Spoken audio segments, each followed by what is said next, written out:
Les carnets de Philippe Bertin. Scène de crime en Normandie. Podcast by Tendance Ouest.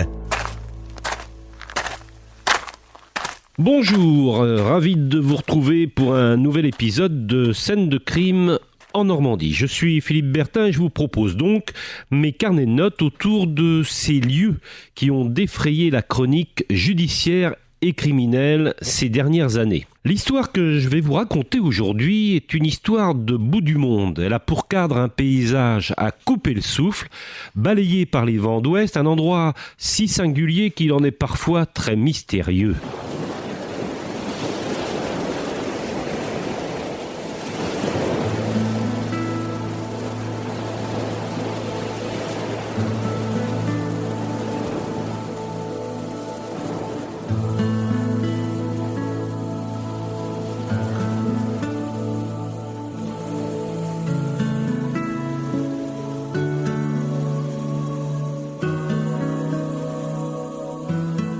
Nous sommes dans la région de Gréville-Hague, dans le Nord-Cotentin, la patrie du peintre Jean-François Millet, dont la maison natale et familiale a été reconstituée au hameau Gruchy, près du Castel Vendôme.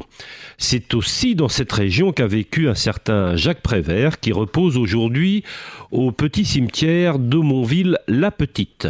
La maison du poète est d'ailleurs devenue un musée. On peut la visiter. À l'étage, il y a encore son bureau, ses collages et plusieurs de ses écrits, comme s'il venait de quitter les lieux la veille au soir.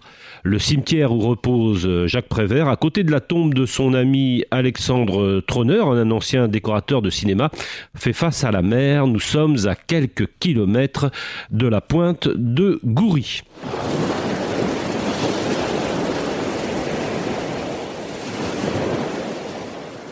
Ce paysage étonnant et fantastique de la Hague est celui aussi d'une étrange affaire.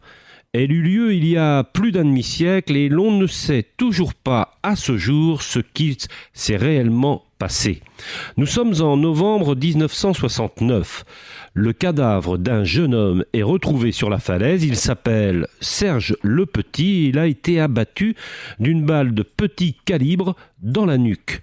L'autopsie révélera qu'il est mort foudroyé, vidé de son sang, abattu comme un chien, sans qu'on sache ni pourquoi ni par qui. À l'époque, l'affaire fit grand bruit. Elle reste à ce jour l'une des affaires criminelles parmi les plus troublantes et les plus énigmatiques de Normandie. Podcast by Tendance Ouest. Reprenons donc l'histoire à ses tout débuts, c'est-à-dire au moment précis où l'on retrouve, où l'on découvre le corps inanimé de Serge Le Petit, le jeune lycéen cherbourgeois. Ce sont plusieurs copains revenant d'une partie de pêche à la crevette qui font ce jour-là cette sinistre découverte. Près du cadavre, il y a un sac à dos, avec à l'intérieur un passeport, un sandwich, une banane, une paire de tennis, une lampe torche, plusieurs billets de banque, au total 240 francs de l'époque, c'est-à-dire l'équivalent d'un peu plus d'une trentaine d'euros d'aujourd'hui.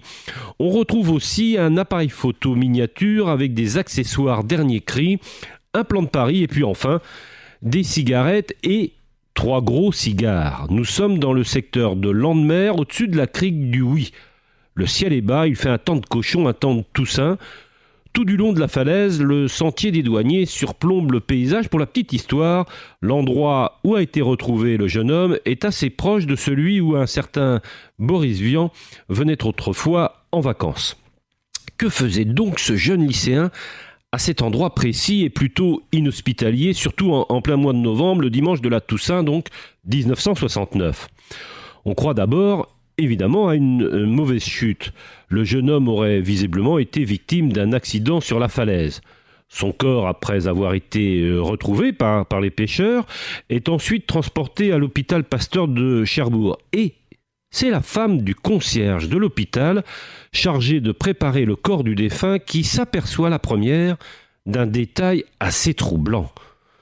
À l'arrière de la nuque, elle remarque comme une éraflure, une blessure étrange.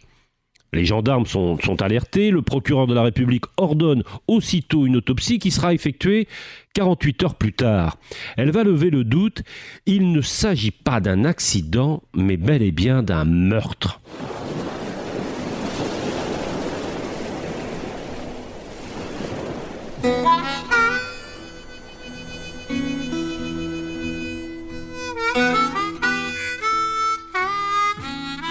On a tué le jeune garçon d'une balle tirée à bout portant. À l'arrière du cou, la balle de petit calibre a traversé le crâne et est ressortie par le sinus droit du jeune homme. Ce genre de tir ne laisse quasiment aucune trace. Le médecin légiste est formel. C'est cette balle, tirée dans la nuque, qui a provoqué la mort du jeune lycéen. Il est mort foudroyé, s'est vidé de son sang, annoncera alors le juge d'instruction chargé de l'affaire aux côtés des gendarmes. Son propos est aussitôt rapporté dans la presse. L'assassinat mystérieux sur la falaise de Landemer, le jour de la Toussaint, commence à faire parler à Cherbourg et dans les environs. C'est que Serge Le Petit est considéré comme quelqu'un de parfaitement normal, sans histoire, un fils de bonne famille, jeune lycéen sans réel problème connu et plutôt très apprécié de ses camarades et de ses professeurs. Que s'est-il donc passé? Qui a bien pu lui en vouloir à ce point? Est-ce un meurtre prémédité, un guet-apens ou bien une rencontre malheureuse qui aurait mal tourné? Pour répondre à ces questions et à bien d'autres, les gendarmes vont procéder par ordre. D'abord, ils s'intéressent très vite à l'emploi du temps du jeune lycéen. Qu'a-t-il fait les heures, les jours qui ont précédé sa mort? Où était-il? Quelle personne a-t-il rencontré? Qui l'a vu? Qui l'aurait croisé? La première chose que les enquêteurs découvrent, c'est que Serge Le Petit est resté tout seul ce week-end-là à Cherbourg, tandis que ses parents profitaient de la Toussaint pour se rendre en Bretagne. Le jeune garçon souhaitait pouvoir travailler au calme et réviser ses cours, et ses parents lui avaient donné alors la permission de rester dans l'appartement qu'occupe à cette époque la famille à Cherbourg. La deuxième chose qui intrigue les enquêteurs, c'est ce qu'a laissé Serge Le Petit derrière lui, précisément dans cette maison. Les gendarmes découvrent que le réfrigérateur a été visiblement vidé, le lit du jeune homme est défait, on y aperçoit sur les draps des traces de rouge à lèvres, et puis aussi une tache de sang au milieu du lit. Sur la table du salon, il y a aussi 2 verres sales. Et alors que la fouille se poursuit, les gendarmes mettent la main sur une lettre laissée dans un tiroir du bureau du père de famille, le père de Serge.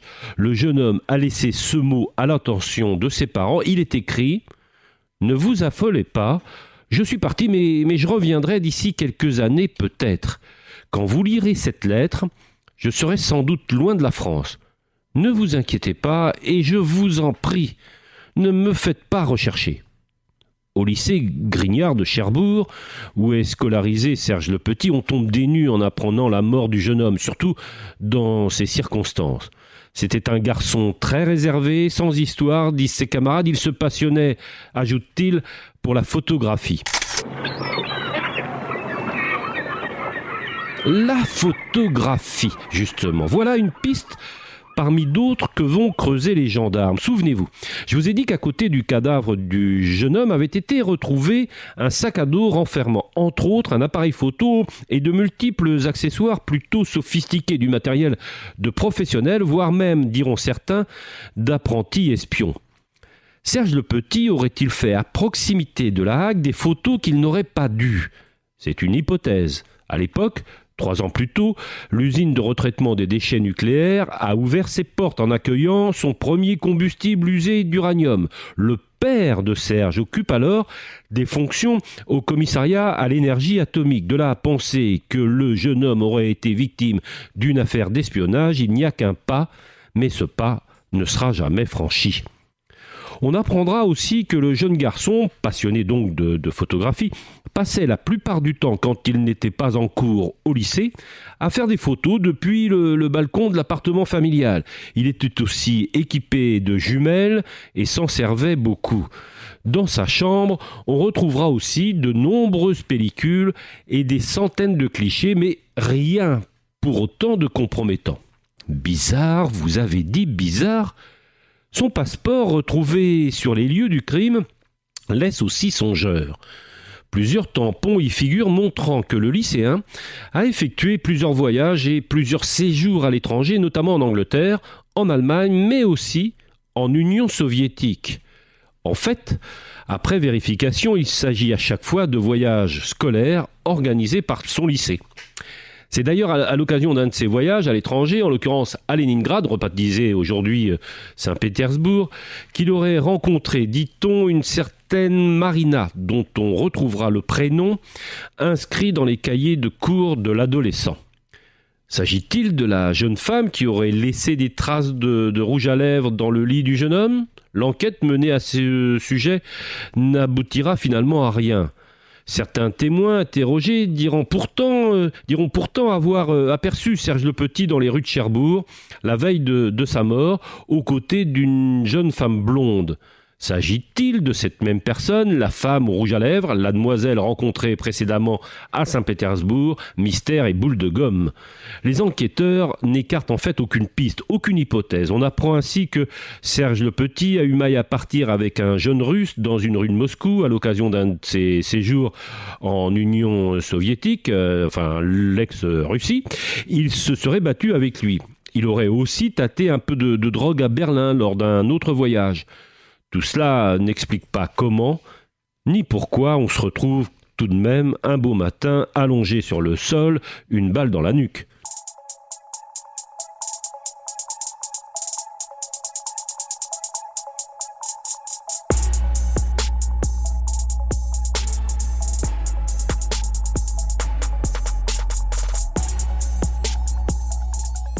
Jalousie d'un rival sur fond d'amourette franco-russe, affaire d'espionnage en pleine guerre froide, meurtre crapuleux pour une histoire d'argent et de trafic de drogue, toutes les pistes sont ouvertes, mais sans jamais vraiment aboutir. Serge Le Petit aurait-il voulu, par exemple, échanger des photos compromettantes pour de l'argent? Le rendez-vous sur la falaise de Landemer avec son interlocuteur aurait-il mal tourné? Cette hypothèse a longtemps prévalu, mais sans jamais vraiment être démontrée. À ce stade, et 50 ans après les faits, on peut tout imaginer. On est cependant sûr d'une seule chose, qu'un jeune homme de 17 ans, apparemment sans histoire, fut assassiné un jour de novembre de l'année 1969 sur la falaise de Landemer en contrebas du sentier des douaniers de La Hague, et que depuis, son ou ses meurtriers courent toujours.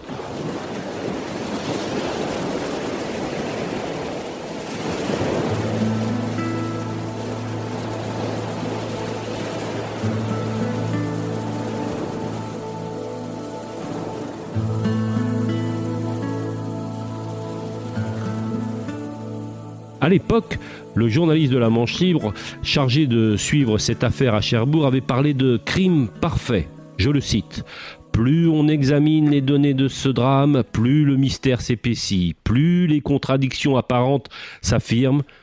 Pas de suspect, pas de mobile, pas de preuve bien sûr. Cela ressemble à ce que la littérature policière appelle en effet un crime parfait. » Ce à quoi le juge d'instruction chargé de l'affaire avait répondu « Les crimes parfaits, ça n'existe pas. » N'empêche, cette affaire du meurtre de Serge Le Petit, lycéen cherbourgeois, reste à ce jour une affaire non résolue, l'une des plus étranges et plus curieuses énigmes criminelles de Normandie.